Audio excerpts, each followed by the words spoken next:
Before I do introductions, I want to let you guys know I work at Sundance. We're launching a fellowship pretty soon for marketing and distribution. It's very secret. We have not announced this yet. I probably shouldn't be saying anything. But I should say it, right? Okay. So I have a clipboard in the back of the room where you can put your email address and your name. It's being passed around. Make sure you put your email address in there so that you get to be among the first to know about this secret fellowship that I'm not allowed to talk about. Thank you for coming today.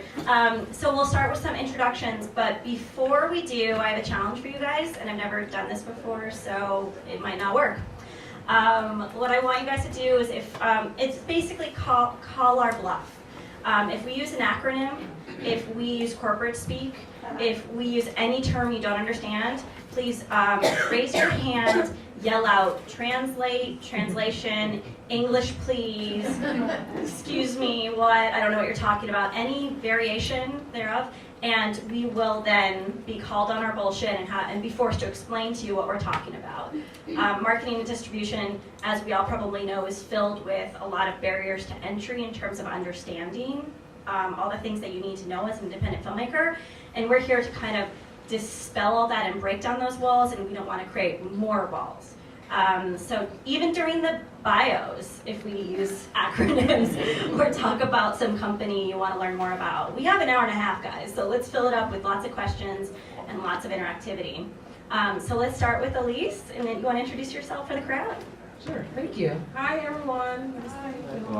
I'm from North Carolina, so you're going to hear a lot of y'all. Can you translate that? So I have a background in indie film marketing. I always like to lead with telling people I am not a filmmaker, but I've dedicated my life to helping filmmakers and providing a resource. I've worked for at art house theaters and in New York, and I worked for a startup in San Francisco, and now I'm actually here in LA, and I'm an official Angelino. So I'm excited to be here, and I have so much information to tell you guys. I'm so excited. Hi everyone. Can you hear me? Can you hear me now? Yeah. Hi. My name is Ina. I work with Vimeo. I recently started there about 6 or 7 months ago, and prior to that I've been in the festival world, so I'm here to talk to you a little bit about festivals and distribution and marketing, sort of how all of these things are connected, which some of you obviously know they definitely are sort of interconnected. And at Vimeo, my role is mainly as a curator, so what that means is that I do all of the front-end curation, so all the staff pics that you see on the site, our team works on those, the staff pic premieres, and then I also curate the Vimeo on-demand site. So anything that's sort of featured on our on-demand platform kind of comes through our office. Hey guys, I'm Anna Roberts. I work at Gravitas Ventures down in El Segundo. I'm also a North Carolinian. I moved to California, so extra y'alls. But yes, so I started out on the operations side of things. So my background was more of delivery-based, but essentially Gravitas said I talk too much, so I needed to talk to accounts instead of my coworkers. So now I work on the sales side at Gravitas, so I talk to all of the transactional accounts and work with filmmakers to make sure their films are represented the way they want them to be. Really? That's new. Yay! Try to at least. Yay! Try. So we're going to go chronologically, but let's just refresh everything. So we've got Gravitas, Vimeo, Distributor, Sundance. Very briefly, I work for a 3-person department at Sundance called the Creative Distribution Initiative. We're only 6 years old. We're about to launch this very secret fellowship where we encourage and grant money to filmmakers to get more involved in the marketing and distribution of their films. But year-long, we empower filmmakers to take more control, to think twice about giving away all their rights to their film, to know what the terms are. We do workshops across the country, and we also do audience building workshops like Kickstarter, consulting, and things like that. So again, chronologically, yell out questions or raise your hand. What was your name again? Oh, Liz. All right. So we want to start actually the very, very beginning, in the development stage of making your film, whether it's fiction or documentary, because distribution starts as early as the idea begins. So let's think of some ideas as a group here today that we can encourage filmmakers to think about distribution and marketing and how you could start building an audience for your product before you even make it. So does anyone want to take this on first? I'll start. I think from the development stage, pre-production, writing, treatment, think about, who's seeing your film. Think about, are you sitting in your living room and watching the film on Netflix? Are you buying it on iTunes? Are you going to the theater and seeing it? So get a sense of like, okay, you already see the visual, at the pre-production stage of what your film is going to look like. Imagine that on the screen or what type of screen, and start from there. Start taking notes, okay, who do I see around me? Who do I see sitting on the couch watching my film? Who do I see in the theaters watching my film? Think about that audience and think about how you interact with platforms and how you interact with theaters. So I think that's a good place to start. So take those notes and kind of document everything, and take people on the journey as you go along. So taking pictures, getting excited. Like if you use social media, or if you have an email list, like, hey, I'm working on something new and exciting, I want to share my journey with you. So I think that's kind of the first step. It feels all feel good, but it's a good place to start because, as we're going to talk a lot about this, distribution can be overwhelming. So, and as you're doing so many different pieces in your film, you want to just take it easy, but don't put it in the back of your mind, if that makes any sense. The other thing I would encourage at this point in the process is looking at the market and seeing what's already out there that serves this community that you think your film is reaching. And then thinking about ways that your film speaks to this community, but also saying something new. Are you repeating yourself? Are you telling a story that's been told many times? And then look at those films and the success that they've had to see if there's a need for this story. That's something that's sometimes hard to, come to terms with, but there might be 10 films about this subject, so how can you stand out? And then think about, in the marketing stages, how will your film connect with these audiences so that they're not going to just say, oh, I've already seen that, I want something fresh. And that's something that you need to think about very early on. I agree with what both of these ladies are saying. They're very intelligent. Which and- two? Which two? Well, All of them. sorry, three.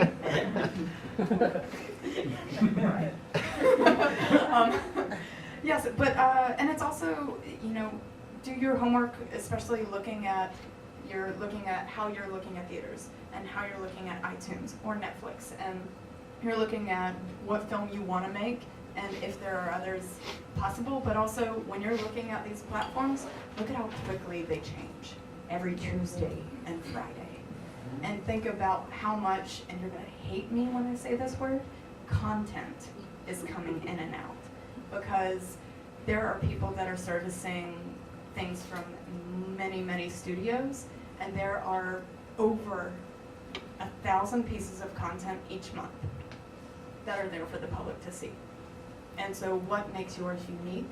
What makes yours something that people want to pay anywhere from $3.99 to $12.99 to $20 for a DVD? Like, what makes yours want people to shell out money for instead of waiting to see if it's going to be somewhere for free?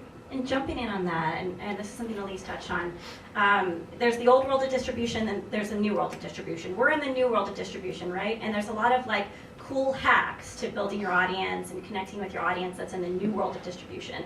It's no longer just studios making films, we're all making films too. So when Lisa's talking about bringing people into your world, that's something the studios can't do. They can't, Tom Cruise can't like flash an Instagram on set and immediately put it out into the world. 30 people have to look at it.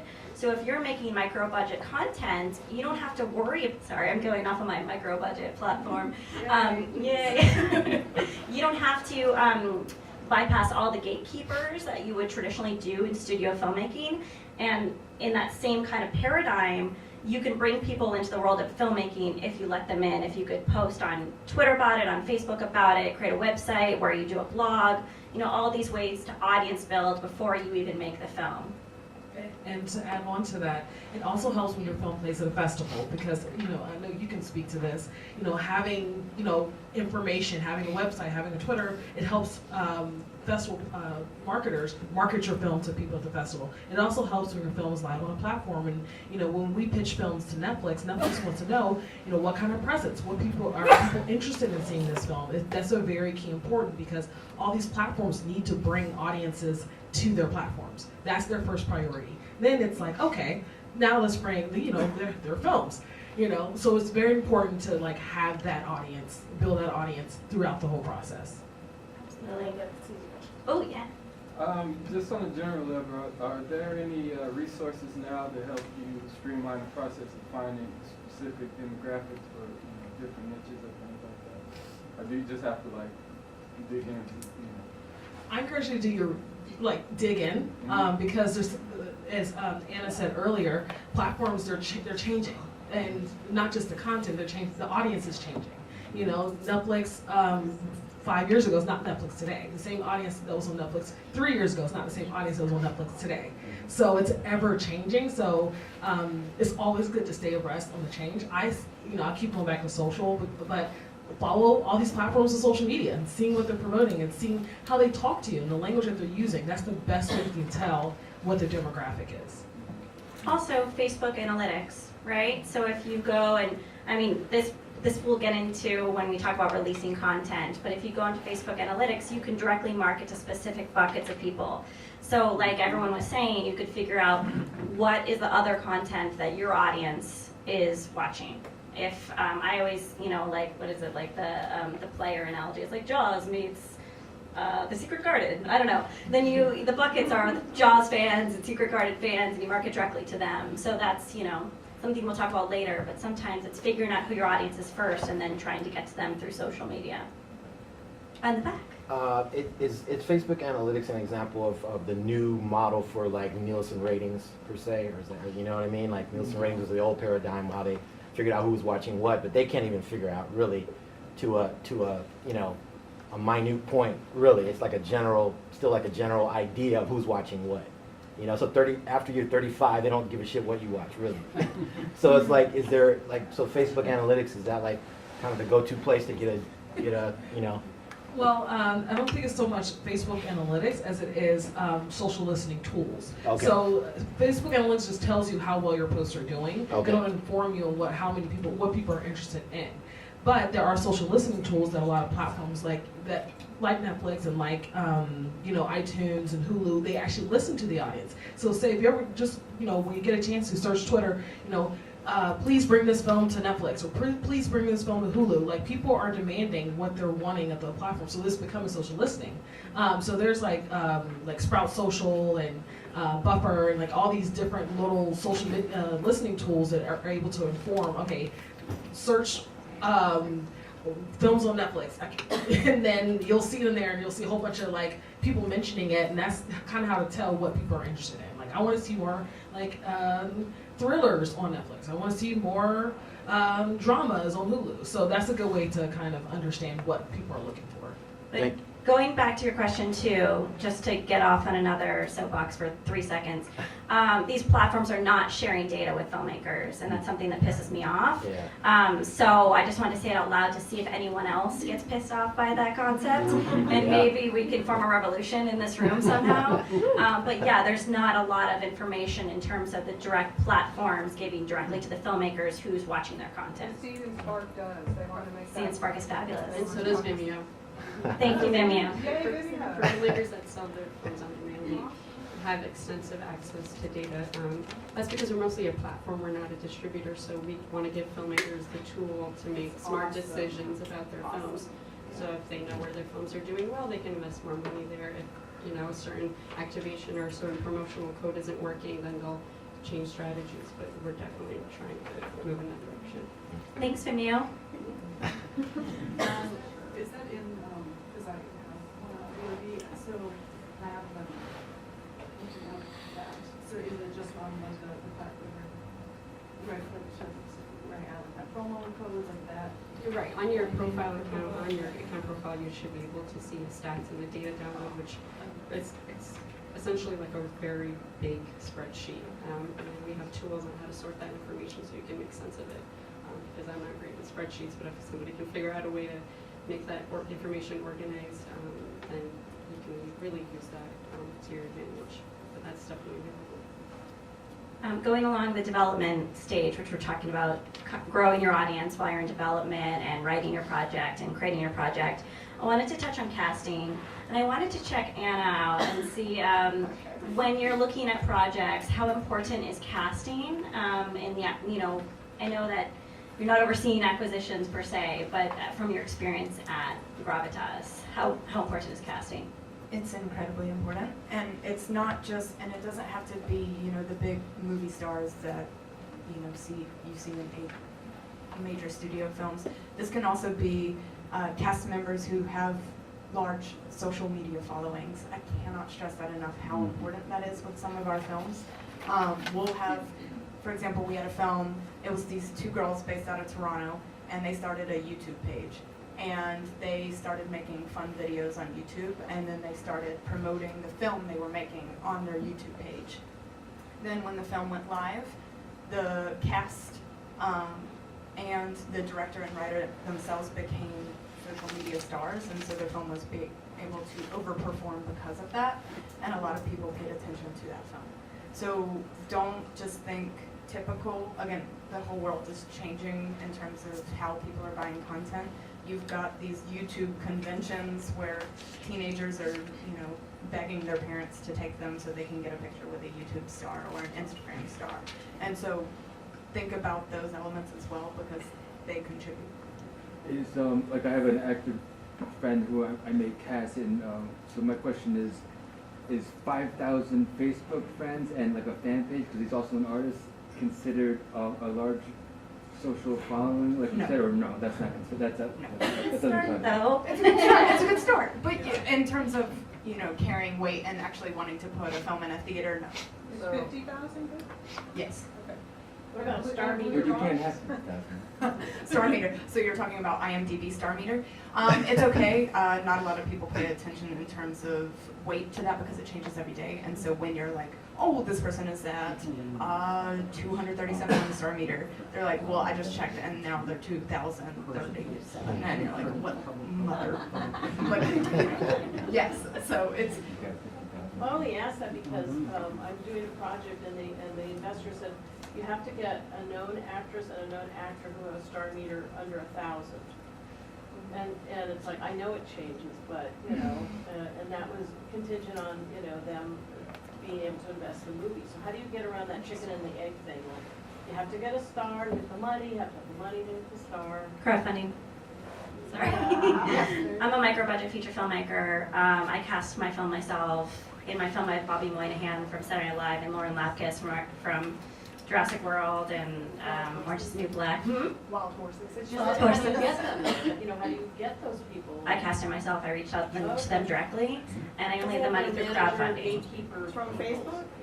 No, I just IMDb Pro. If you have a friend with a Studio System account, and I'm happy to talk about this. I don't know if it's helpful to have it in the room right now, but we could talk about it individually. But really, you get an entertainment lawyer, and they draft an offer letter. Maybe you find a template somewhere, and you can reach them. You can reach these actors, and a lot of them are willing to work for scale. But they won't do it if you're not funded. That's why I encourage crowdfunding.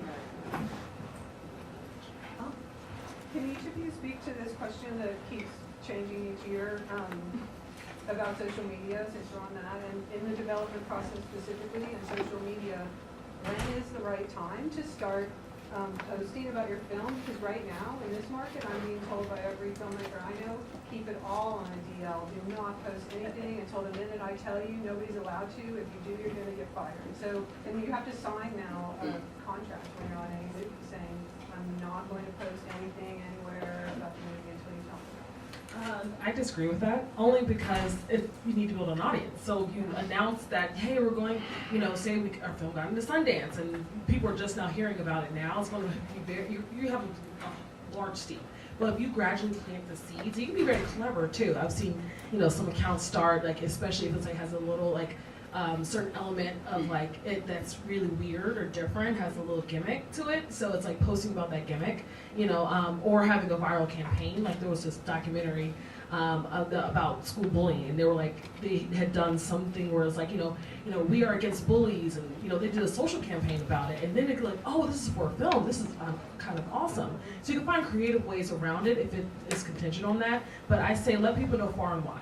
As early as possible. As soon as you have a name for your film and it's like copyrighted and everything, you should, get the website, you should get the page. Like that's the first step, because that handle may be taken already. So go ahead and get it as soon as you can. And I don't ever you should totally do it at this time. It's up to the film, and some may have where it's a stipulation where they can announce it if you have a major cast attached to it, a cast member attached to it. So every situation is nuanced, but I say the earlier the better.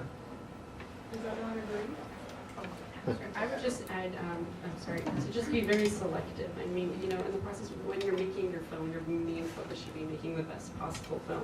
And if you're spending time updating Twitter, Instagram, Facebook, and your website, every day, that's all a distraction because you want to be very targeted. Find where your audience is, which platforms they're using, and really utilize that. But you don't need to be everywhere, especially in the pre-production phases. I mean, at some point, they'll find you if it's a topic that audiences are interested in, and you want to be there when they're ready to come to you, and you want to try to find them, but you don't want to, especially while you're making your film. I think sometimes that can be a little bit of a distraction. And then also think about some of your assets that you are holding as well. So the poster, the film poster, think about how you could use that with a big announcement, or the film trailer, or old clips from the film to get people interested and to get them talking about it. So when the time comes when the film actually goes live, people say, oh my gosh, now I can finally go watch this because that clip was hilarious, or that clip was intense, or whatever your film may be about. Just think about all the different pieces that you can use throughout the time leading up to your film. Yeah, there's certain marketing assets you want to hold back, I agree. So trailer, poster, and cast, even like putting them on IMDb, you want to hold off on that.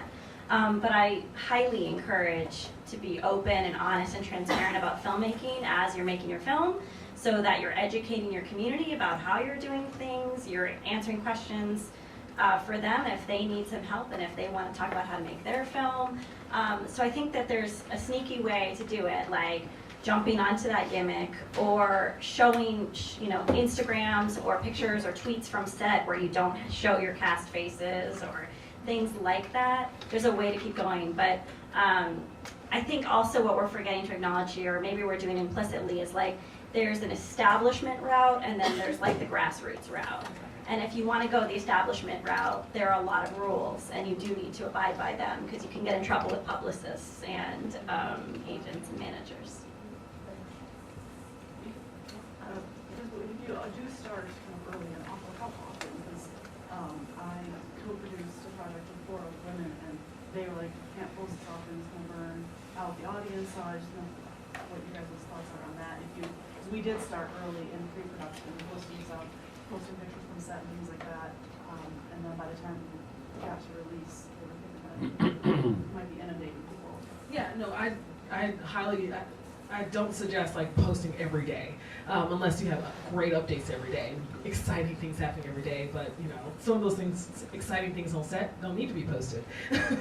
But I say, whenever you feel it's right, you want to come up. And I know there was, I think it was, who said it was John Reese who talked about the producer of marketing and distribution. So having a producer who's going to help, okay, this is our strategy. Every Tuesday or every other Tuesday, we're going to post about this. If we see a certain film, we're going to post about this. So coming up with just a release strategy. And I love a social media calendar.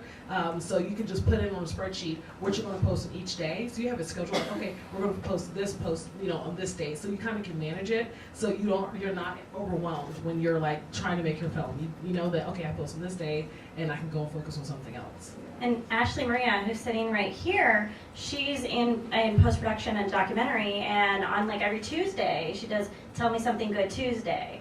And so that's also a way of drawing attention away from your project, but still having it be about your project. I mean, if you want to talk about it, Ashley. Well, the one thing that I'm getting excited about is you're saying all the things that been doing. I'm from North Carolina as well, so and I appreciate you calling out because we've been working really, really hard to build up this audience, and that helps when you do a crowdfunding. So you've already got people who know you exist, and then you get more people after you've done your crowdfunding, and then you can ask them for money again in another year. Just heads up. So, thank you. we do work really hard. So there's always a way that you can, and her film's called Pioneers in Skirts, so look it up on Facebook and like it right now if you can.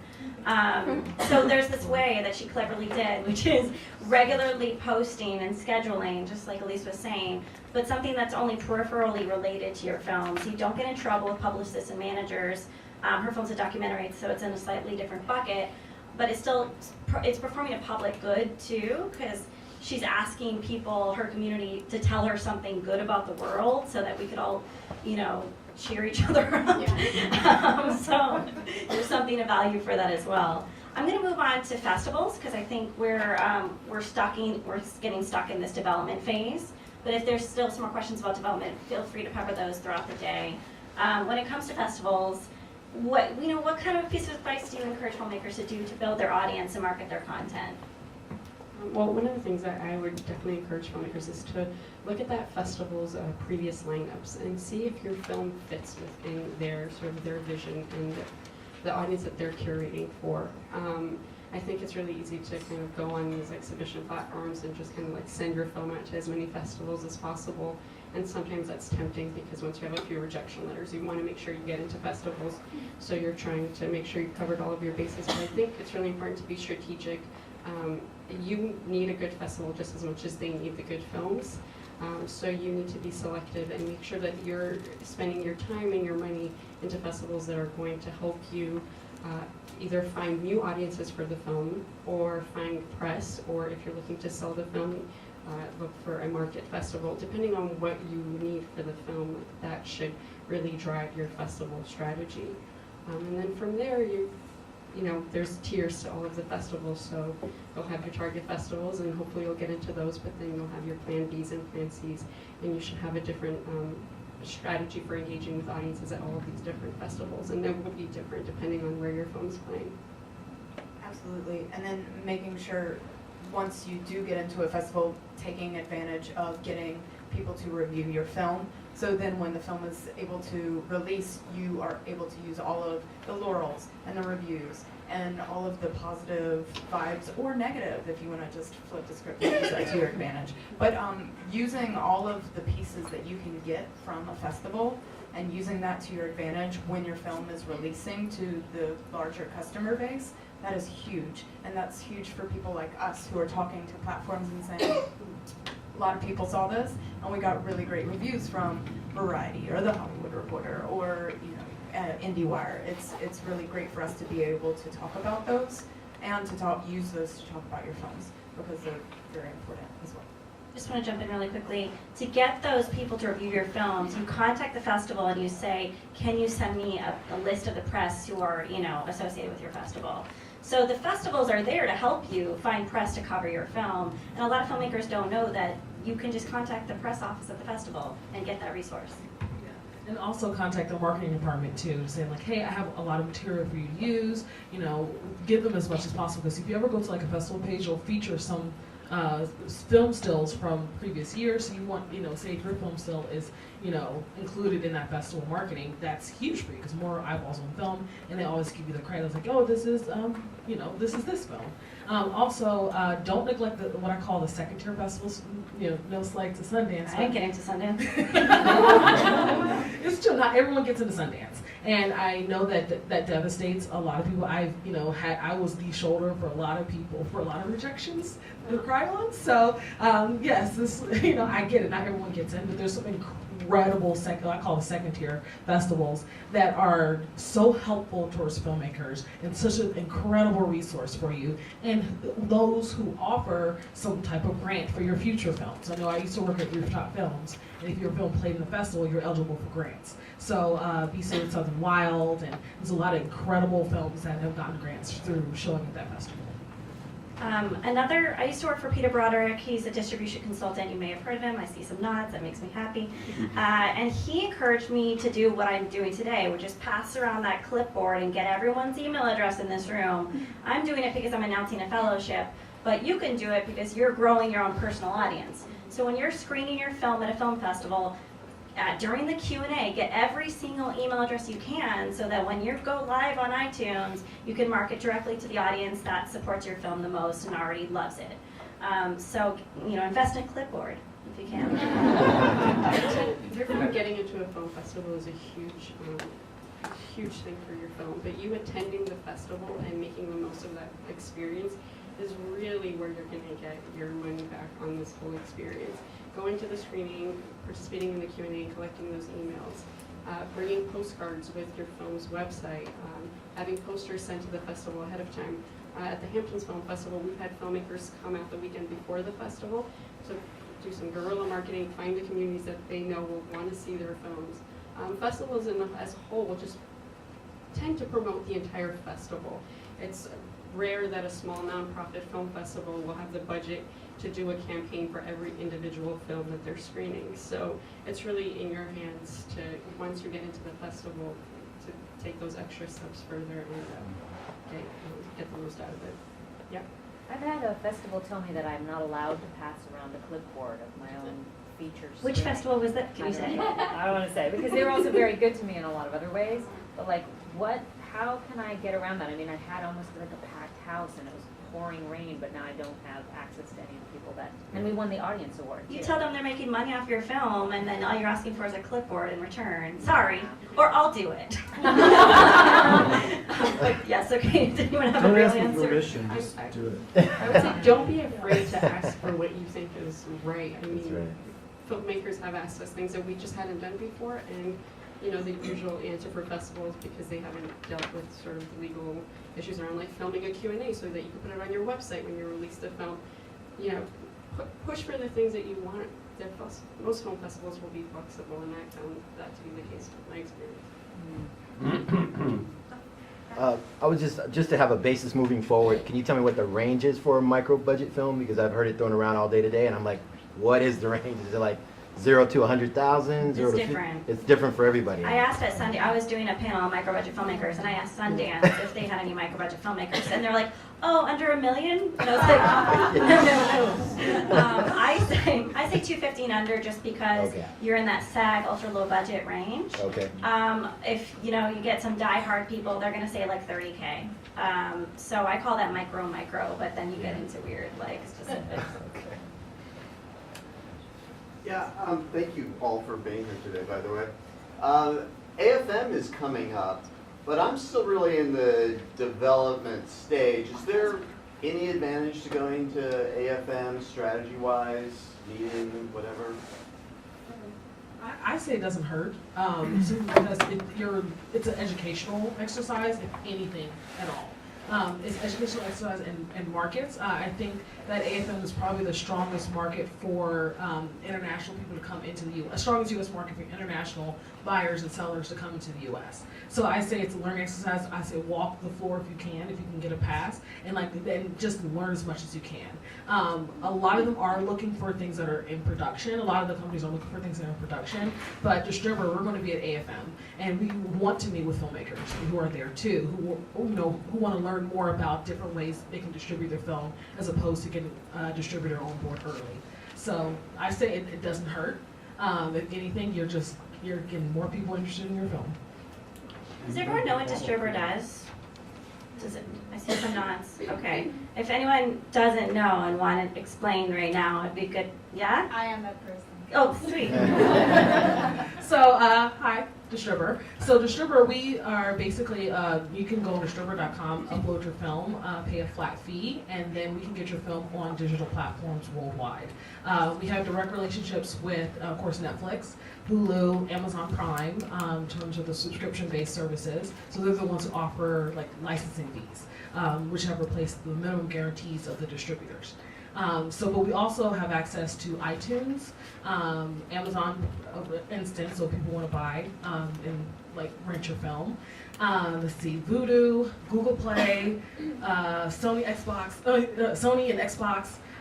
There's a bunch of platforms, and the list goes on and on and on. And cable VOD as well. So we kind of want to democratize distribution, kind of like take away the messiness of it, and just kind of, and make sure you keep your rights and your revenue. I think that's the most important part of Distribber, is that we're not taking rights, we're not taking revenue, we just provide a service. You want to get online, we'll get you online. And then can you speak briefly, because I know we talked about Vimeo, but can you speak briefly about Gravitas and what you do as well and what Gravitas does? Oh, absolutely. So we are very similar to Distribber. We have an acquisitions team who go out to film festivals, and they accept submissions from sales agents, or we also have a submission form on our website at gravitasventures.com, where you can submit a Vimeo link to your film with a password, of course. Yes, and so we accept submissions, and we pick films on a monthly basis, and we distribute to all of the internet platforms previously mentioned, and then also all of the cable platforms in North America. And we also now have a worldwide division based out of New York, where we are licensing content worldwide, and it's a lot of fun, and every day is different, and it's fun. And then you get to work with me, and then I get to figure out how we can work with the different platforms to see which one where your film will perform the best, and how to focus on that. So just to recap this really quickly, and then Gravitas would acquire your work in either an all rights deal or some sort of split of your rights. Vimeo is this fantastic platform where you get 90% of the revenue that comes out of the transactions that occur. Plus data. And Distribber, if you decide to retain control of your film, you get to work with Distribber and get directly on these platforms for a flat fee, and then all the money comes directly to you. So just a reminder of these resources up here, and how all of them represent some sort of taking control and getting involved in your film's distribution. I got really excited about it when I was thinking about it, thought I should say it out loud. Options. I just had a question about, for any of the sites, obviously, short films, feature films, in production, post-production, totally finished and done, like what's the realm that you guys are doing? So for Vimeo, it's films that are complete and ready to release publicly. We have features and shorts on the platform. Mostly, for now, we've mostly had a lot of success with features and a lot of web series as well. But we have some short filmmakers, especially international filmmakers, because there's a very robust culture of international short films doing really well online. So we've seen a lot of that on Vimeo as well. Yeah, and the access for Vimeo worldwide is rad in terms of just being able to purchase content. But yes, and then for Gravitas, we focus on feature-length films, so that's minimum 60 minutes and completed. And at Distribber, we take short films and feature films, documentaries, series, but mostly completed works, because we're just working with delivering the platforms. A lot of times we get asked, like, well, can you help me pitch this idea I have to Netflix? That's the only thing we don't do, is that we don't pitch for like original content. In terms of, there's a lot of production that's going on in Africa now. That's kind of the market I'm working with for my feature, but also in terms of distributing shorts on some of your platforms, as people are consuming, I have shorts that won awards at festivals. In terms of people consuming those products, I mean, where are you guys going in terms of doing distribution there for your online content, as opposed to just in America or just in Europe? So we have access to iTunes worldwide. So if you want your short film to play in Ghana, we can make your film live in Ghana on iTunes. And I think Google Play has it's in Ghana, South Africa, and Nigeria, I believe. But I'll have to double check. It's just anywhere where there's like a sizable location they have access to internet, we can get your film live. And then we also work with an aggregator based out of South Africa named AAA, and they're responsible for aggregating content to digital platforms from the continent. We help them with delivery, so it's not so much like they're competitors, but it's more so like we're really just here to help people. And just give a little background about Distributor. Like our CEO is named Nick, and he's a filmmaker. He made a film, never saw a profit, never saw a dime, even to this day. And he was like, I don't want to ever see that happen to another filmmaker again. So that's why he really built up Distributor to be where it is today, so we can avoid that problem. So so there's no barrier. So if you want your film shown in South Africa or Zimbabwe, let's make it happen.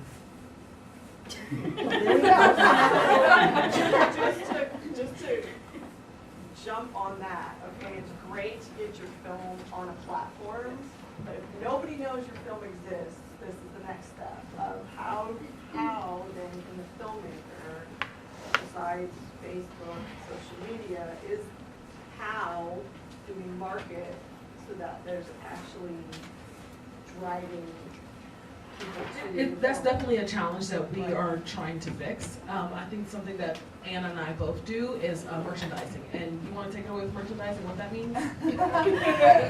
Yeah, it's making sure when we are working with the platforms that they are aware that your film exists.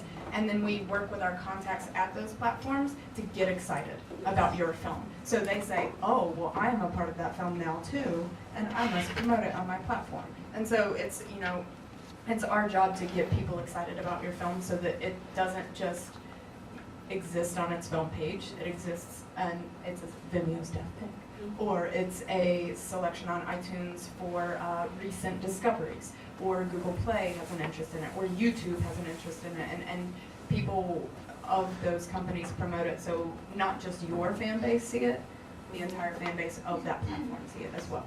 And so that's our job, to make sure your film is relevant and to their service, so they bring customers on with that. And I cannot say this enough, think about your poster art for all of this, for your film. Please think about your film's poster. Studies have shown, you have 1.5 seconds for someone to look at your film's poster. Go on a platform and look at the posters and see what you can glean in 1.5 seconds. You've got that much time before someone says, oh, I don't really care about that film, or I don't really want to look more into it. And look at how specifically Netflix uses that data to basically customize their platform on a weekly basis. You'll see a lot of the poster arts aren't just cast. There'll be a really strong image that really comes across, and your title treatment. Make sure it's legible. To piggyback off of that is, Sony PlayStation, they had a conversation with me. They're like, can you talk to your filmmakers about artwork? Because they're like, we have a blue background, and some of the artwork kind of get washed out. It's not standing out. So they actually offer it, if you want to, they'll look at your artwork and they'll say, hey, this is what will pop out to our users. More users are likely to click on this. So the platforms, I know they sound big and scary, they actually are. They want to help you. They want to help you. People buy films because it benefits them. So yeah, how should I put this? When someone rents your film on Sony PlayStation for like say $3, Sony keeps 50% of that if it's an older title. So they benefit from people clicking on your film and buying your film as well. So that's something that you really, really want to take into account. Just to go more about artwork, because it's so incredibly important. Think about an image that works well big and small, right? So you're looking on iTunes, the images are just tiny. There's my hair somewhere. Okay, so there's like these tiny little thumbnails. So one striking image is incredibly important. And I heard, and I don't know if this is true, but Netflix really likes ambiguous faces. So that's also an interesting idea. Like Netflix is like the king of data right now, and like they have all the information about consumer patterns and viewing patterns. But like to have an image on your poster that's really striking, or something so compelling and you don't know why they're making that face, or you don't know what that gesture is, that actually could work for you rather than against you. Netflix requires 12.5 pieces of artwork. Oh, yeah. So you have as much artwork as you possibly can. I was going to say, just for Vimeo, because of the way that our player works, your trailer is so essential to reaching your audiences and finding new audiences. Basically, anywhere that you embed your trailer on the Vimeo player, directly from that player you can purchase the film. So if you embed your trailer on your website, before you're ready to release it, you can do a pre-sale directly from your trailer. If you tweet out the link to your trailer, somebody can watch the trailer and decide right then and there that they want to buy the film. So it's you bringing your film to your audiences instead of telling them your film is great, but you have to come visit this other website to watch it. So having a really great trailer for us has really proven to be successful. Is there any weird question, any kind of data for like VOD numbers, so like box office mojo, like just, Well, I know iTunes gives close to real time data with like how much, how well your film is performing. And the rankings are incredibly important Yes. too. Yes. And it's not just iTunes that does that. It's iTunes, Google Play, Microsoft Xbox, Sony PlayStation, YouTube as well. You can go when you go on their video on-demand platforms, and you can filter by top rentals, top purchases, and you can see how it changes on a real-time basis. And you can see how it changes based on what films are being promoted on the top carousels of their platforms. Amazon also you can filter. I don't think I mentioned that, but yes, and you can glean data that way. And just think about how the stores change Tuesdays and Fridays. iTunes changes its storefront every night, really, at 9 p.m. Pacific Standard Time. 9:01, boom, it's tomorrow on the East Coast, so everything changes. So just think about looking at those, and you can really glean a lot of data from that. Can you repeat which platforms actually have that? Yes, okay, let's go alphabetically. Amazon, Google Play. Does Fandango now do it? Not yet. iTunes. Sony PlayStation. Vudu. Microsoft Xbox. And YouTube.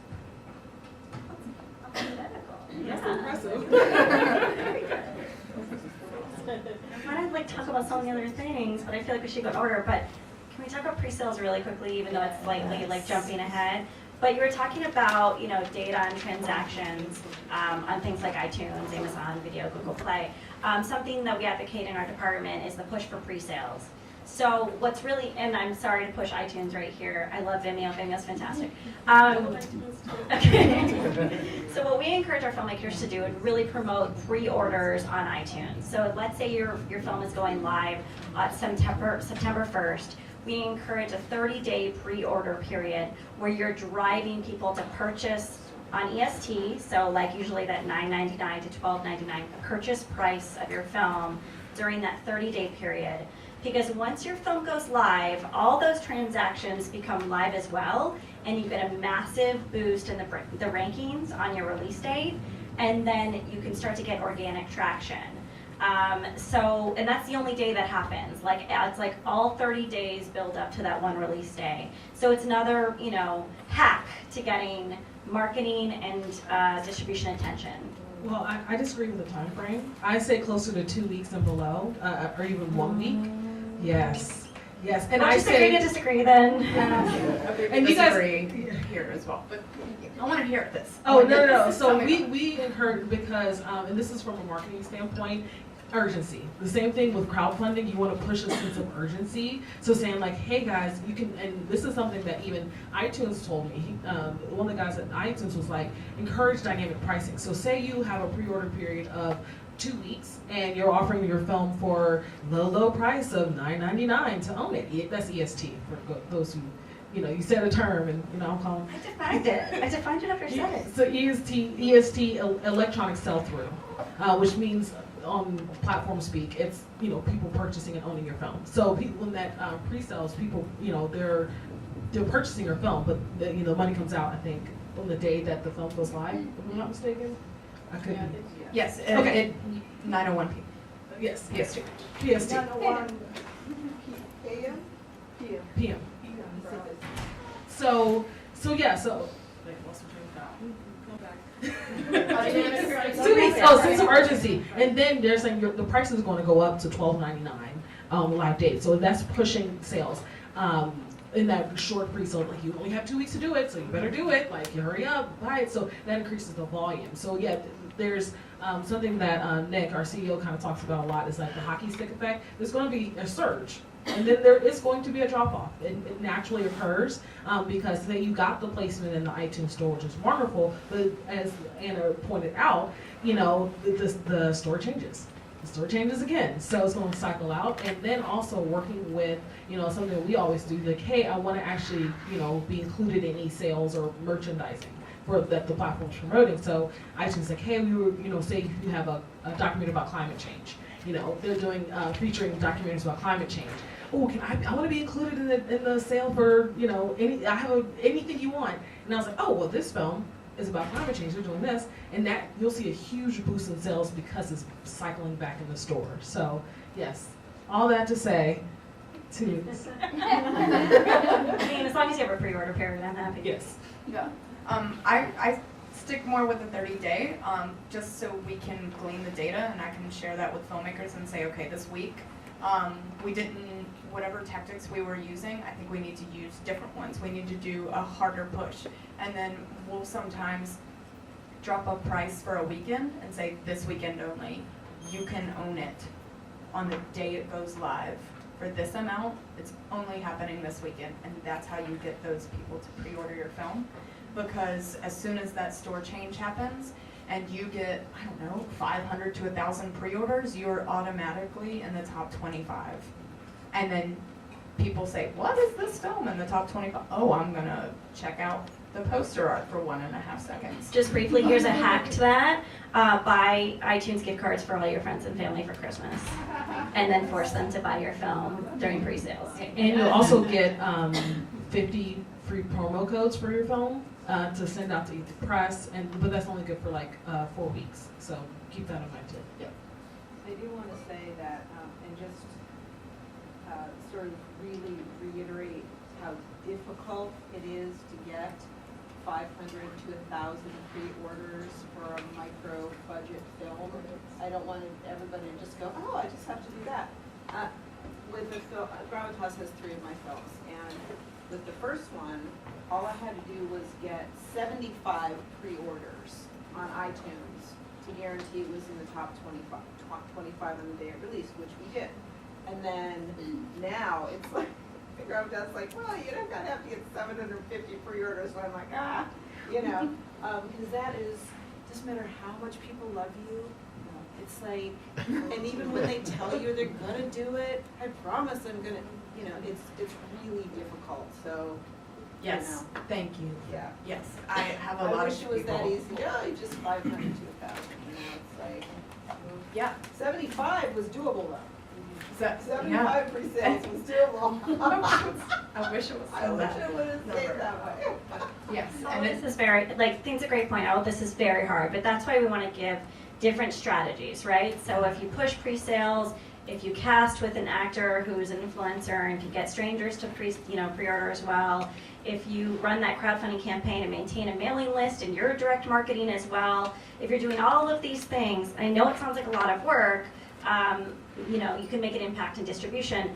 But what I wanted to say, because I know it's really dorky, is distribution's really fun, not because of all the things we're talking about, but because you can connect with your audience and you can find out how much they love your film and you can talk to them directly and you can feel really good for the movie that you made. And so all of this is to an end that is a pleasant, wonderful, reaffirming end, even though it's a hell of a lot of work. And I would say if you're a storyteller, it's another opportunity to tell stories about your film and about your subject or your characters or your the issue that you're passionate about. So if you approach it that way, you're just doing what you love doing this entire time, which is telling this story and finding new ways to tell it, either through your trailer or through your images that you use for your thumbnails or through your Instagram accounts. Like, it can be sort of part of your storytelling if you approach it that way, not just how can we get like this number to go up, which can be kind of daunting. About Vimeo, I also have 2 films on Vimeo, and I love that. I love Gravitas as well. I just gotta say that, especially What was really interesting is a film that I released in 2014. I'm like, I wanted to move away from my old distributor who had very weird bookkeeping. And I'm like, oh, I don't know what I'm gonna do with this, and it was premiering at Outfest, and I'm like looking at my computer, I'm like, just give me an answer. And I swear to God, I looked down, and 5 minutes later is an announcement from Vimeo that Joss Whedon produced film In Your Eyes was being released the day after his world premiere at Tribeca, or the same day, or something like that. And I'm like, thank you. And then I got a hold of, I decided to do a worldwide release after the world premiere at Outfest, worldwide, everywhere, 5 different languages, et cetera, on Vimeo, and I was thrilled. I was thrilled that the answer had come, and everyone at Vimeo was so nice. And once again, really easy to get all the information, lovely to get comments and answer back on comments, and as a filmmaker, it's really important if you, I had also had a couple of previous films, so I had an audience that I was already communicating with, and you say, hey, when you watch the film, make sure to leave a comment. When you watch the film, make sure to leave, so it looks like there's lots of action happening and dialogue, and make sure to respond to all your comments. It's super, super important as a filmmaker. Don't just leave people hanging in the wind, because they freaking love it when you answer back, and they're like, oh my God, I can't believe you answered back. You know, and it's easy for you to do, and you know, it's just so easily accessible, everything on Vimeo. And it was very successful, but before the release actually happened, Gravitas approached me. This is a great, I guess, a bit of information for just indie filmmakers in general, because everything, you can have one plan, then something else happens, you go, oh, well, I guess this is my new plan. Chad at Gravitas contacted me and said, we're very interested in just distributing your film. And about 3 or 4 other people had contacted me as well, and I'm like, I'm just gonna do this thing, I'm doing it on my own. And Chad was the only one who wrote me back and wouldn't let me just say no. He said, I think you should check all this information out. And he just included a bunch of statistics and whatever, so I drove down and met them. And they were lovely and wonderful, and they wanted the film, and they were very respectful to the fact that I already had tons of press on this worldwide release. They said, go ahead and do it. You don't want to disappoint your fans. Go ahead and do it. We'd love to take the film anyway, and then they brought it everywhere else. That's a great Netflix deal. I think that was one of the last years Netflix was actually paying a reasonable amount of money for small films. But and they were wonderful. But that's the beauty of this business, because you go, oh, I'm going to do this, and then you're just like, oh, I mean, I can do that too, and not that usually happens, but then you know, for my most recent film, my entire set blew down with early Santa Anas, and I was writing on the thing, hey guys, guess what? Now I have to raise, you know, more money for reshooting on a soundstage, and right then is when Vimeo had created their Share the Screen initiative and announced it at Sundance, and they awarded me the first Women's Filmmaking Fund grant to help me finish the film. That's awesome. Yeah. That's great. Yeah. I did not pay her to sing. But Vimeo is all about the filmmakers and all about the content creators and all about creating an equal space for everyone to tell their story. I'm getting goosebumps just thinking about it, and everybody there is so lovely, and I've met numerous of them, and I just can't say enough about it. Well, thank you for that. I'm going to be really hard on them now, though. Okay. So I appreciate that. But so let's jump into projections, because it's a topic that no one really wants to talk about, and it's the question that no one can really answer, right? So from Gravitas and Vimeo, you lovely platforms, can you tell us a little bit about what a filmmaker can expect? Sure. So we'll sometimes have filmmakers, again, that go through the submission process because they just want their film distributed. They've worked on it for years, and they think, okay, I've made a movie, and I'm done. And that film will not make money. It will not. And then, you know, when the quarterly reports come around, they contact me and they say, hey, why didn't my film make any money? And I said, I reached out to you. I tried to get information on if you were getting any reviews or any tweets or any posts or any social media or any push from you and your team or you and your cast. And I got nothing in return, so I can't really give you any numbers in return for that. So you do have, like, once you're done making your film, that's just the beginning. Your film has a whole nother life, and we want to be a part of it. And so if you do push into it, you post on social media, you look into Facebook analytics and see where these people are interested in your film, and then push for that area, and push for pre-orders, and then you look at placement and you say, oh my gosh, I see more people are going to Vudu than they are for iTunes, let's push people to Vudu, or oh my gosh, look, Vimeo's a staff pick, let's throw up Vimeo on the board. You can get people to go to these areas as long as you know who these people are, and your film can make, and granted, if you get a subscription deal with Netflix or something, you can make in the 6 figures range. It is possible. But again, you have to work your ass off, and I cannot stress that enough. So, is that a good answer? Yeah, I want more specifics though. Okay. But it's a very good answer. Unfortunately, you're not going to get that from me because we don't give away, individual films revenue. But the filmmakers have that information and they're free to share it if they want. And I do encourage filmmakers to have honest conversations with each other about what works and what doesn't work, because I think there's so much to be learned from different strategies. And because Vimeo is really just a tool, a platform that you can kind of make of it what you want, and you use it as a resource depending on what your film is and who your audience is and how you want to connect with them. We're there sort of to help filmmakers throughout the process, but we are, unlike a distributor, we are not coming up with marketing plans, so that's why that free structure is the way that it is, and filmmakers do, there are no gatekeepers on Vimeo except for, to be on the front page, but to be completely honest with you, that's not what drives the sales. What drives those numbers is the work that the filmmakers do. So even if I do put a film, on the front page, it'll get a lot of trailer views, and that does, help, but most of the success stories that we see are from the ones that the filmmakers are doing the real hard work. So that's just the way that it is.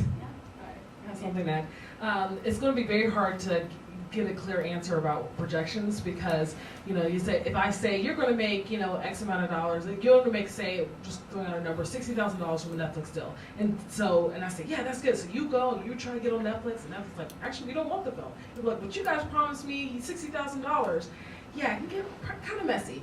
So what we do is give you kind of like case studies and give you examples of the filmmakers who are open to sharing. Like there's one filmmaker, this film called Range 15 that used our service, and Range 15 without any type of we try to get for placement for iTunes. iTunes is like, we're not really interested, but you guys are pricing kind of high at $19.99. They're like, trust us. Range 15 is a movie made by veterans, starring veterans, and it's all the cast crew are mostly veterans. It had some William Shatner in there and Keith David, so it had some main cast, and they used soldiers, so they paid us just a flat fee of $5,000 to go to all the platforms, which is kind of the way it's structured. So on the first quarter in iTunes, we cut them a check for like $250,000. Just on iTunes alone. It was in the top 10 on iTunes, right behind Angry Birds. So, damn Angry Birds. But it was because of, he basically just sent out a message to all veterans. So like, hey, we need to support this film. This is benefiting and giving jobs to veterans. And it wasn't, to be very clear, it's not like your award-winning film. It's a fun film, but it's not like this amazing piece of cinematic work. But it did incredibly well because it knew its audience, it knew how to reach its audience. And yeah, and we didn't take a percentage of it, so it was kind of like, well, at least we can do is tell people the story about it. They paid the $5,000 fee. Yeah, that's like the most amount you're going to pay to get your film live on all the platforms. So we can tailor make it. So say you just want to do iTunes, it's like $1,600. You want to add on Amazon, I think it's about $450, and then we give you a deal if you want to add on Google Play. So I don't really know what exactly. There's closed captioning files. Yeah. There's. And then, like I said, you want to add closed captioning files. If you want to add in, like, hey, I actually want to go in different territories. I need to get what we call localized assets. If you want to go live in, like, Latin America, you need to have Latin American Spanish subtitles for your trailer and for your film. And you need to have a translated synopsis. So there's little things that, when we walk you through that whole process of what you need, you tell us what you need of us, and we'll provide that. How are you screening your content? Are you just accepting everything? We accept everything. So if you have a film that, I think the biggest barrier is working with assets that are not strong. So what I mean by that is like if you have, audio distortion, if you have like, Flush frames. flush frames, interlacing, problems with the film, it's, these platforms have high standards of what, they want. So you don't want to go and see a film that looks bad on a platform, that actually the file looks bad, and we can't deliver that to platforms. So I think that's the biggest barrier of entry is, you need to have a film that is, at least they can go live on the platform. But do you vet that to make sure that it's meeting the requirements before you accept Yeah, the so once you upload, that's what you're paying for. So when you upload your film, we do a pre-qualification. So we're like, okay, we noticed this issue, this issue. Here's what we can fix that's already included in the price. But if it's something that's more severe, it's much harder for us to fix. And sometimes we'll have to make changes to your film. And we don't make edits or changes to your film without your explicit permission. And sometimes it'll cost like an extra $100 for us to kind of make that, for our QC person to actually make that change. So that's kind of the way it's structured. Just want to say for Robinhood for screening. Well, they acquire the content, so they are, going after the content and. Yes, and then once we acquire and then write a contract, we work with the labs to make sure everything is edited for the film and captions are created and all of the necessary elements. But you don't advertise. So that's on the responsibility of the filmmaker to push the film out. So you just acquire it and they're responsible for the marketing side? Correct. Well, for some films. Then some films we release theatrically, and so we provide marketing and PR and press for them. I want to go back to projections to share just some numbers that I have access to from my place at Sundance. These are old numbers, but I find that filmmakers want to hear any sort of numbers, so I'm just going to share them with you. I've seen small license fees for small SVODs at $2,500. That's the total license fee for small SVOD. That's a 2-year deal. What's an SVOD? What? Yeah. Subscription Ah, VOD. someone, no one yelled out translate this entire time. Okay, so let's talk about subscription VOD license fees. So that's things like Hulu, Amazon Prime, and Netflix, and that's when you're just paying a monthly subscription fee. So we call those SVODs. And SVOD, subscription VOD. And not a lot of people talk about numbers, so let's talk about them now, even though I just realized there's been this camera here this whole time. So, great. So I've been witness to several small SVOD deals at $2,500 for 2 years. That's like small, exclusive. Non-exclusive. Non-exclusive, thank you very much, non-exclusive. And I can't say the platforms, but I can just tell you this is what I've been witness to. I've seen non-exclusive, lower level, $10,000 deals. And then once you get to the mid-range, it's either around a $30,000, $50,000, and then I've seen some Sundance films start at around 100, and I've seen a Sundance deal get a 400. So I've been physically have seen the deals for these films. I know a lot is talked about in the trades, and they go into the millions and the gazillions, but really and I talk about this very openly about my film. I got a mid-range, I got a $50,000 SVOD deal for a film that's a micro-budget film. That doesn't mean that I net $50,000 at the end of it. I have investors, I'm deeply in debt, there's lots of fun things to talk about. But it is possible to get these mid-range deals for micro-budget content, for content with lower level name cast, and you should just know what you're dealing with when you're talking about subscription VOD license fees. Can I jump in here? So I think the biggest thing that people use Distributor for is to get in front of Netflix. So we are a Netflix preferred aggregator. Aggregator means that we have a collection of films that we vet, and then we look through and say, okay, these are what we think that Netflix is looking for and that they want to see. So we present these films to them, and they're like, okay, we like that one, not that one, not that one, that one, that one. There's not consistent. Sometimes they take all the films we pitch to them. Sometimes they take none. Sometimes they take half. It varies from month to month, and I think they do it on purpose just to confuse us. And I'm like, thanks, Netflix. And what people are like, okay, well, what does Netflix want? And the key thing that it's like, going back to what I mentioned earlier, it has to look good. Like, it has to be well shot. It has to be a beautiful looking film, something that people can see on their TVs at home. So I always encourage, shooting on 4K, like they're looking for more 4K content. Do the math. they're pushing a lot of 4K TVs out that are already pre-installed with Netflix. So they're going to promote the films that have 4K content on those TVs. So, we're looking for things that are the highest of quality. So it may not have played at a major festival, but then we have one film that got a Netflix deal that didn't play at it played at one of the second-tier festivals, and they got a pretty, like a low six-figure licensing fee. But it's a well-shot film about a very current subject, and it's a beautifully made film. And Netflix tells us within the first couple seconds of watching the teaser or trailer, they know if they're going to pick up a film or not.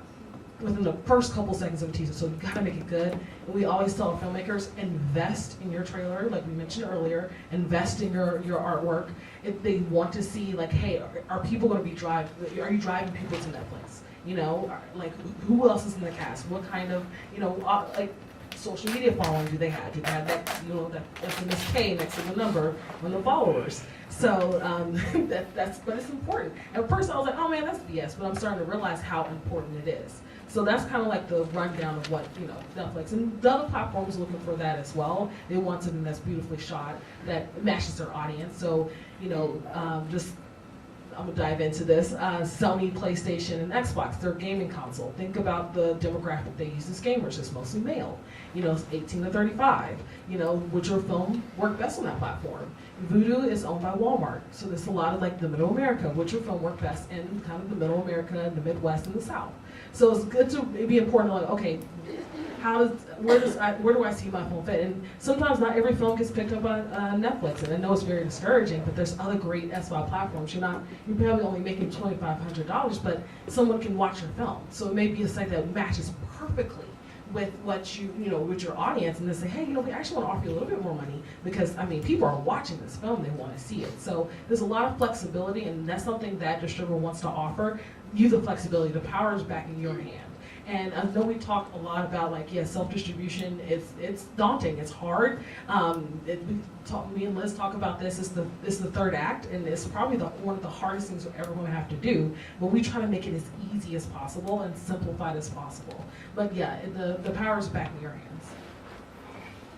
Just a quick tidbit. I know Netflix actually has a list of cameras that they approve for productions that they have, and they also have a 4K requirement now. So just things to keep in mind when you post pre stuff.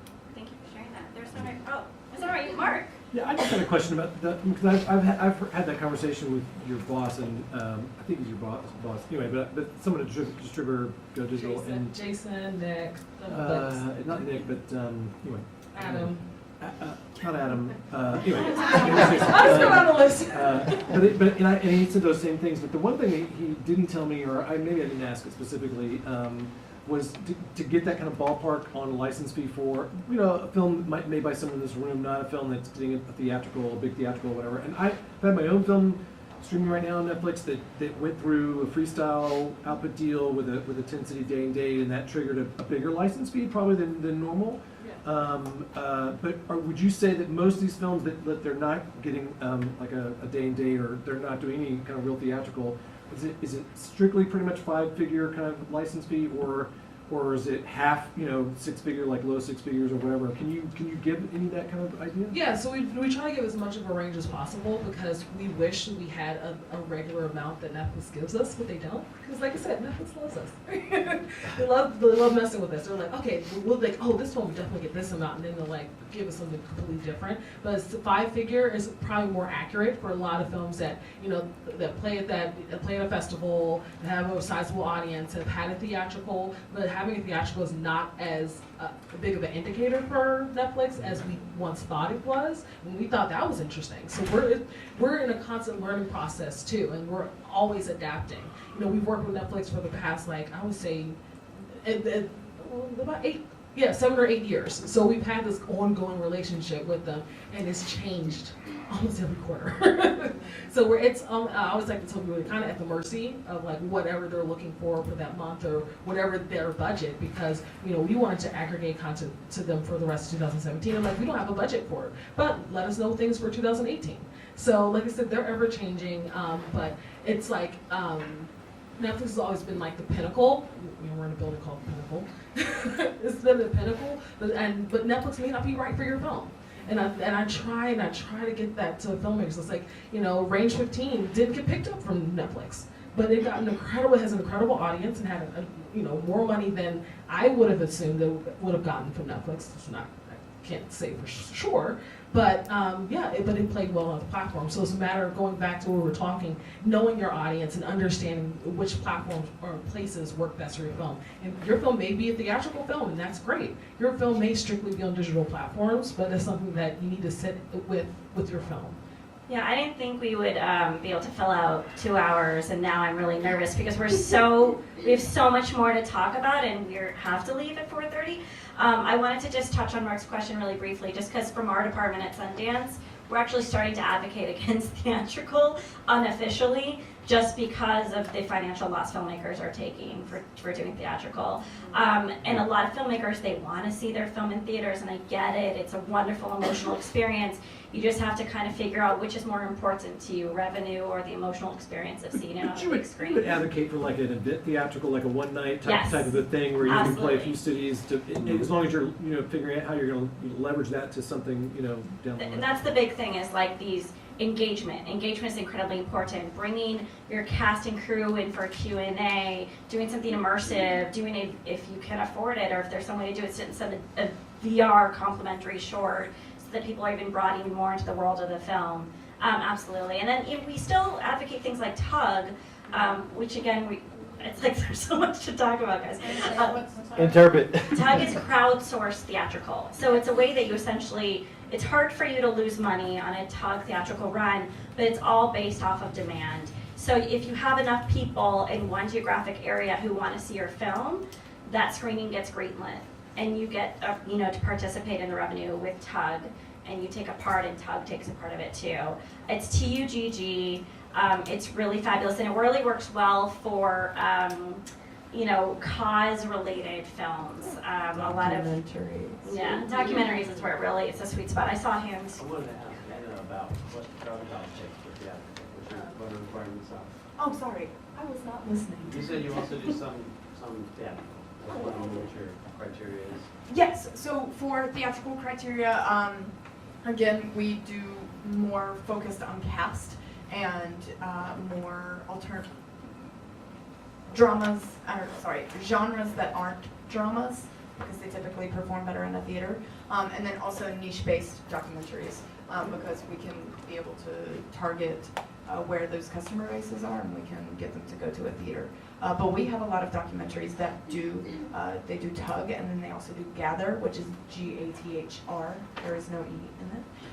And people get a lot of interest, and then they fill out theaters, and then they're able to use that as a talking point to get friends and family interested in their documentary, and like, oh my God, did you see it? It's about such and such. But it'll be on Vimeo or iTunes on this date, and so that's a good thing to do as well. But we do typically try to dissuade from a theatrical, just because, especially in the indie sphere of things, independent theaters are few and far between in the massive place that is the United States, and so your revenue doesn't always make back what you spent. There's 10 minutes left. Yeah. Oh, thank you. That's what I was about to say. Is like, let's just give our final closing arguments about how we feel about the state of distribution, or maybe one last piece of advice to give to our filmmakers, and then let's just make it a free-for-all Q&A for those interested, or if no one has any questions, you could just come up and attack us in some way, in a friendly way. I don't know if anyone has anything off the top of their head they want to share, advice to give to filmmakers, or just, you could just go off on a rant about how much you hate distribution and marketing. My piece of advice is just always fight for your film. And if you have questions, ask them and demand them to be answered, because we want to work with you. We want to make your film successful because it makes us successful, and we don't just want to just have things go through. So ask the questions. And even if you think it's a stupid one, it's not. Ask it. And so that way we can work to better educate you as a filmmaker, so then your next film, you know the game. And you know how to bend the rules to eventually break them to win for yourself and your film. And just keep fighting. Yeah, I would just add that, distribution is still part of the hustle of filmmaking. It doesn't get easier. regardless of which distributor you're working with or what platform you're using, you as the filmmaker still carry the biggest sort of the weight of getting your film out to audiences. And I think there's like because you've worked on something for so long, that there's this desire to like hand it off to somebody else and say like, okay, now you handle this part of this. But nobody's going to be able to do it as well as you could for your film. So especially for a platform like Vimeo, which is really just a tool for filmmakers, I see filmmakers upload their films all the time and then email us like, hey, I'm not seeing anything. Well, we can't make that that traffic happen for you, and it's really on filmmakers. As as difficult as it is, because you've already worked for X number of years on your film and spent all of your money. Try to budget for this in advance, because it's going to sneak up on you, and you're going to need money and time to do it right. And I'll just reiterate about knowing your film and being intimate with your film and your audience and what you want to do. Distributors here is just a resource. It's a tool for you to use. And self-distribution doesn't work for everybody, but it does work for a lot of great filmmakers and a lot of great films. So understanding your film and understanding where it needed and where you want it to eventually end up is crucial. It's so crucial. So that's what I want to say. I'm here to answer any questions that you may have. At Distributor, we're so filmmaker focused. We will sit with, and if you have any questions, we'll be on the phone with you all day. In fact, come by our offices. We're on San Vicente and Kristen Heights. So we love having filmmakers. So you would make our day. Trust me, we love having filmmakers in our office. Distribution is really confusing. We didn't get to 1/10 that we wanted to talk about, and so the only reason why this is so important, or why I think this is so important, is because there's been a history of filmmakers being taken advantage of by distributors because we haven't been asking questions and because we don't understand what the whole process is about. And so I think just in general, we want to encourage you to get involved in distribution.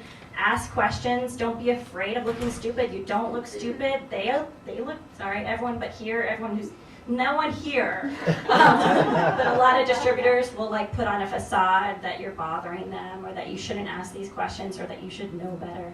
I'm getting off on a soapbox again, sorry. Point is, get involved and learn what the distributors and marketers are talking about so you don't get taken advantage of. And that's what I hope is one of the takeaways for today. So any questions? Any more questions? You had mentioned Xbox and PlayStation, how those are, the gamers that are probably those 18 to 35 males. For the other ones, they seem is there a smaller market that you can, for demographic? Because Netflix is who doesn't really watch something on Netflix? That's if you're born and before you're dead, you're gonna watch Netflix. So, do you have any other? Yeah, so I would say this, that the majority of the platforms skew mostly male, with the exception of Amazon and Fandango Now, which I thought were two interesting platforms that skew mostly women. And I want to say how I love how diverse this audience is, and it really encourages me that everyone's seeking out more information about distribution. So I just want to say that. But yes, most platforms are they're male driven. iTunes is more for the critically acclaimed films. You'll see a lot of great indies that have played at festivals. They usually give those a little bit more of a push than other type of films. We get a lot of genre films. Your genre films means your thrillers, your horrors, we get a lot of that content coming in. So we found that they do well on the console platforms. Translate console platforms. Console, the Xbox and the PlayStations. And thinking about the psychology of how you're seeing films, most people are using what they call OTT devices, which is still a term I'm grasping. So OTT actually stands for over the top, but it makes no sense when you explain to it what it is. So it's your Chromecast, it's your Apple TV, it is your Roku.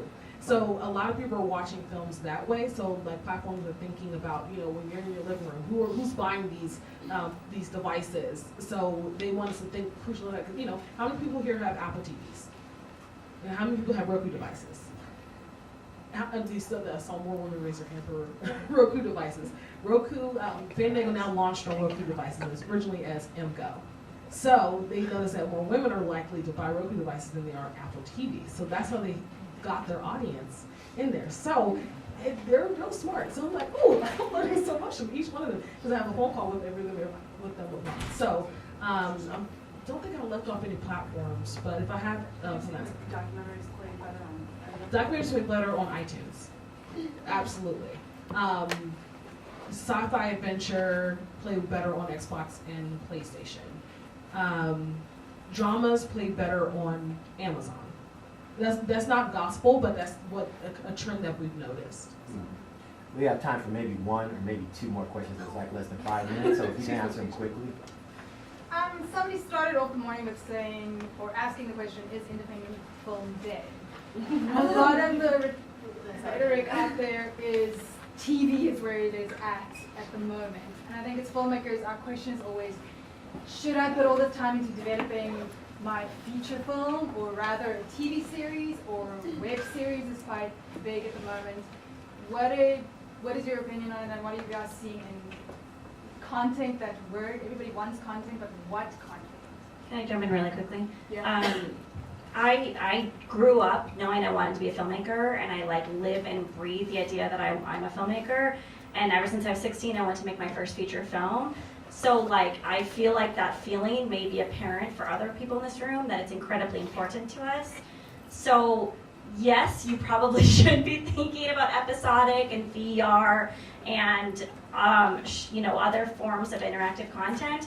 But it doesn't matter, because the reason you got up this morning may be because you live and breathe to make that feature film. So I know that's really unhealthy to advise someone, but it's like sometimes you just have to make the feature so that you can move on to the more profitable forms of content, because you have to. You know what I mean? So I would say make your feature and make it micro budget. Okay. Oh, indie film is not dead. I noticed that we do see a lot more series and episodic content come through Distributor lately, but there's still we get over hundreds of titles a month. And the reason why we have to say titles is because it includes series, but we do see a sizable amount of indie films that are still looking for distribution. So it's not dead. There's still festivals that are running because of feature films. It's not dead. So it may seem like people are getting into episodic, and the main is just to sustain themselves so they can make their feature. So I say go for what you're most passionate about. Just do it, and just trust that you have resources. You have people who will catch you and who will help you if you want to make that feature. And there's a lot of job opportunities in episodic that are based off of whether you've directed a feature or not, too. You have to prove that you can direct long form for some reason in order to direct short form. And I don't understand it, but I've heard it over and over again. That's it. Is there a certain percentage of a budget that one should put aside for distribution and all of this, so that you don't have like a $50,000 takeaway?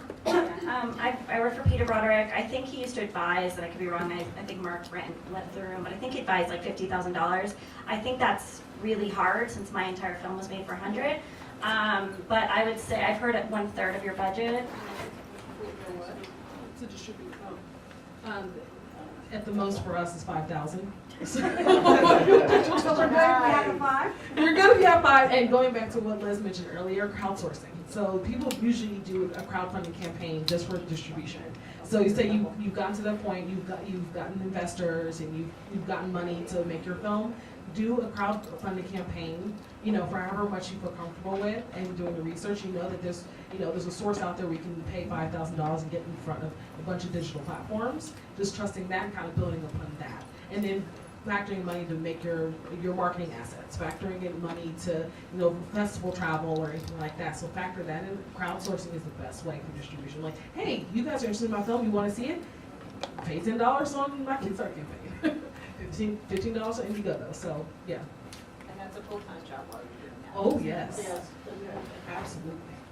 In general, I've heard I've seen a bunch of distributors have like a $20,000, $25,000 marketing budget for digital marketing, if that's helpful to put yourself in like a frame of mind of a distributor and how much marketing costs. I don't want to speak out of turn, but if that's a number you've heard before. In terms of like lab fees or paying for marketing and getting subtitles or captions created, and yes, that is a very good range. What was the range? $20,000 to $25,000. If you can do that stuff yourself, you'll definitely Save money. You'll save the $25,000. I just want to quickly add, because there's so much here that we probably just didn't get to speak about, but whether or not you end up using Vimeo, they did this great thing that I had nothing to do with it. It was in place before I joined there, and they put together a filmmaker toolkit for releasing your film online through Vimeo, and I think a lot of the information that's on there applies to whether you use Vimeo or not, so it's not a pitch for Vimeo, it's just a way to find out more information about like best practices and like ways to release your film yourself and sort of learn from other people's experiences. So definitely check that out. And I'm just at ina@vimeo.com. If you have any questions about what we do or want to talk more, I'm very happy to talk. And it's okay to pitch if you're pitching good information. It's useful and helpful. We got to wrap things up, guys, because we got to be out of the building completely by 5 o'clock. And we want you to have a little time to chat with each other. Thank you. Thank you, everybody.